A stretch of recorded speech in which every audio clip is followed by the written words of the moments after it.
Kwa majina mimi naitwa Bahari Omari Bahari, wilayani Kilosa hapa mkoani Morogoro, Adadumila.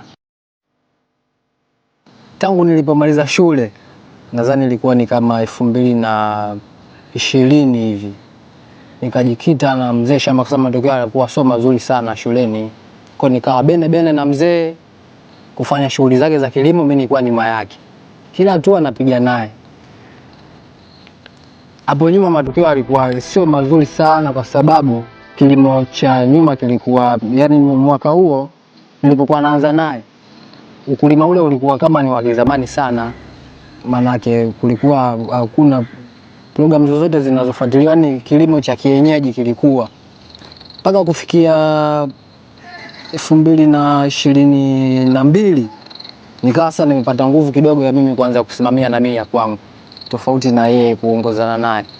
Kwa nikawa na mimi na eneo nalifuatilia, lakini ukulima ni ule ule, mbinu anazozitumia yeye na mimi nazo hizo hizo.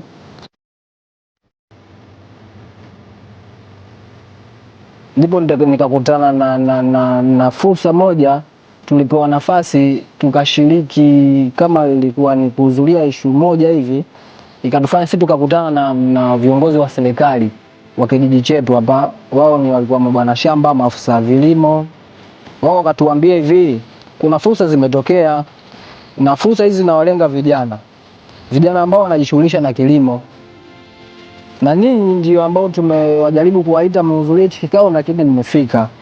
Hii fursa hii tulikuwa tunataka kuwapatia nyinyi, yani kama mkalianzisha kama mfano, vijana wa mfano mkaanza nyinyi.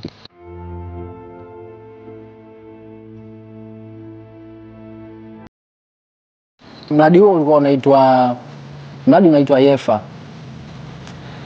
Mradi wa YEFA ulikuwa ukisimamiwa na watu wa CDIS. Hao watu wa CDIS wakataka kujua sisi tulikuwa tunalima kutumia mbinu gani.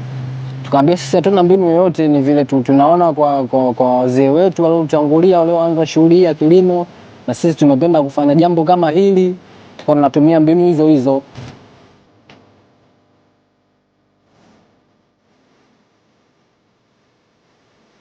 Upandaji ulikuwa holela, uandaji wa mashamba ulikuwa holela, upigaji wa dawa, pia mbolea, kila kitu kilikuwa ni cha holela. Lakini wao wakatupa mustakabali mzuri wa jinsi ya kuandaa shamba, jinsi ya kupanda mbegu, ya kuziotesha yani, na jinsi ya kuzitunza mpaka kupelekea kuvuna. Lakini pia hawa CDIS walitufanya sisi, walitupatia hiyo elimu sisi kwa ajili ya kuwapa wakulima wengine. Nadhani hiyo ilikuwa ni issue nzuri sana, ninapata kitu. Alafu hata yule mzee wangu naye alikuwa anakosea kuanzia zamani, naye nilikuwa namtoa huko sasa kwa ajili atumie hizi mbinu ambazo sisi tumepatiwa na jamaa wa CDIS. Maana tulikuwa tunafanya mafunzo kwa vitendo pia. Walichotufundisha wao, walitupa mbinu bora za kilimo ambazo ni jinsi ya kuandaa shamba, utaandaje shamba ambalo unataka kuweka zao lako. Pia utalindaje hiyo mimea ambayo unataka kuipanda sasa. Lakini pia utaitunza vipi, yani utapigaje dawa na nini, na kila kitu pia kilikuwa kinakwenda kienyeji before. Mpaka sasa imepelekea wakulima wengi kubadilika. Ule ukulima wa zamani na ukulima wa sasa hivi ni vitu viwili tofauti. Maana zamani kulikuwa kulikilimwa kienyeji. Baada sisi kupatiwa elimu hii, tukaenda kuwapatia na wao.